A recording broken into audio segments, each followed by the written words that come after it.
तो नमस्कार दोस्तों, स्वागत है आप सबનું આપણી ચેનલ ગુજરાત રોજબરોજ ઉપર અને મિત્રો દેશ દુનિયાના અને ગુજરાતને લગતા તમામ મોટા સમાચાર જોવા માટે ચેનલને સબસ્ક્રાઇબ, વિડીયોને લાઈક કરવાનું ના ભૂલશો। ત્યારે મિત્રો સૌથી પહેલા સૌથી મોટા સમાચારની વાત કરવામાં આવે તો મિત્રો હવે સમાચાર આવી રહ્યા છે મિત્રો બનાસકાંઠાને લઈને, એટલે કે નર્મદા ડેમમાં પાણીની આવક વધતા મિત્રો બનાસકાંઠાના કેનાલમાં પાણી છોડવામાં આવ્યું છે। જ્યાં મિત્રો રાજ્યમાં સતત વરસી રહેલા વરસાદના કારણે મોટા ભાગના તમામ ડેમો અને જળાશયો જ્યારે ઓવરફ્લો થઈ રહ્યા છે, ત્યારે મિત્રો હાલમાં જ લેટેસ્ટ અપડેટ પ્રમાણે મિત્રો રાજ્યનો સૌથી મોટો નર્મદા સરોવર ડેમ પણ ઓવરફ્લો થયો છે। મિત્રો હાલમાં નર્મદાની જળ સપાટી ઉચ્ચ સ્તર પર છે, જેના કારણે મિત્રો પાણી અન્ય કેનાલોમાં છોડવામાં આવી રહ્યું છે। ત્યારે મિત્રો આજે બનાસકાંઠાની નર્મદા મેઇન કેનાલમાં પાણી છોડાતા તંત્ર દ્વારા આજુબાજુના ગામોને એલર્ટ જાહેર કરવામાં આવ્યું છે, જે ખૂબ જ મોટા સમાચાર આવી રહ્યા છે। ત્યારબાદ મિત્રો અન્ય મોટા સમાચારની વાત કરવામાં આવે તો મિત્રો હવે આજે ફરી ઘટ્યા સોના ચાંદીના ભાવ। તો મિત્રો મંગળવાર 13 ઓગસ્ટના રોજ મિત્રો સોના અને ચાંદીના ભાવમાં ઘટાડો થયા બાદ આજે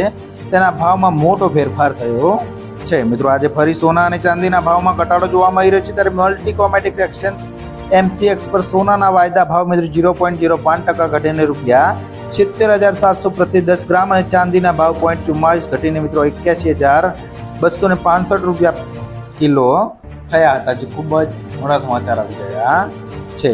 ત્યારબાદ મિત્રો અન્ય મોટા સમાચારની વાત કરવામાં આવે તો મિત્રો હવે સમાચાર આવી રહ્યા છે મિત્રો મોટી સિસ્ટમ સક્રિય। તો મિત્રો અતિવૃષ્ટિની પણ આગાહી કરવામાં આવી છે। ત્યારે મિત્રો હવે ઓગસ્ટ મહિનામાં છેલ્લા અઠવાડિયાની મિત્રો વાત કરવામાં આવે તો એવો વરસાદ પડશે, જેવી રીતે મિત્રો જુલાઈ મહિનાની અંદર પશ્ચિમ સૌરાષ્ટ્ર, જામનગર, ગીર સોમનાથ, પોરબંદર અને જૂનાગઢમાં જે અતિ ભારે વરસાદ નોંધાયા હતા, તેવા અતિ ભારે વરસાદનો 22 થી 30 ઓગસ્ટ દરમિયાન નોંધાઈ શકે છે। મિત્રો અમુક જગ્યાએ અતિવૃષ્ટિ જેવો માહોલ જોવા મળે તેવા પણ વરસાદ નોંધાઈ શકે છે। તો મિત્રો ખાસ કરીને ગુજરાતના કેટલાક વિસ્તારો એવા છે કે જે વરસાદથી વંચિત છે, એવા વિસ્તારોને પણ કદાચ આ વરસાદનો લાભ મળી શકે છે। એટલે કે મિત્રો આ મોટી સિસ્ટમ હશે જે મિત્રો હવે સક્રિય થવા જઈ રહી છે, જે ખૂબ જ મોટા સમાચાર આવી રહ્યા છે।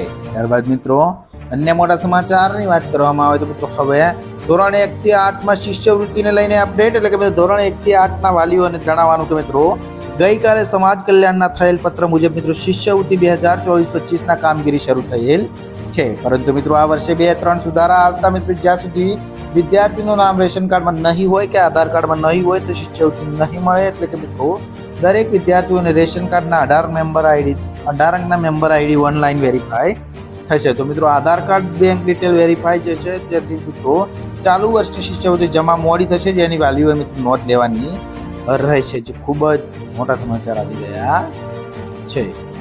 મિત્રો વાત કરવામાં આવે મિત્રો દાંતીવાડા ડેમને લઈને મિત્રો મહત્વના સમાચાર મળી રહ્યા છે। એટલે કે મિત્રો દાંતીવાડા ડેમને જે ઉપરવાસમાં પડેલા વરસાદના કારણે જ્યારે મિત્રો થોડું ઘણું પાણી આવ્યું હતું, તેને લઈને મિત્રો વાત કરવામાં આવે તો મિત્રો હાલમાં દાંતીવાડા ડેમની જે જળ સપાટી છે તેને મિત્રો લેટેસ્ટ આંકડા સામે આવ્યા છે। એટલે કે મિત્રો દાંતીવાડા ડેમની જે જળ સપાટી છે તે 567.50 ફૂટ હાલમાં જોવા મળી રહી છે। એટલે કે મિત્રો હાલમાં જે આગાહી કરવામાં આવી છે મિત્રો પરેશભાઈ ગૌસ્વામી દ્વારા, તે પ્રમાણે પણ મિત્રો જે ઉપરવાસમાં ભારે વરસાદ પડે છે, મિત્રો દાંતીવાડા ડેમને લઈને મહત્વના એમ કે અપડેટ આપણે તમને જણાવીશું, જે ખૂબ જ મોટા સમાચાર આવી રહ્યા છે।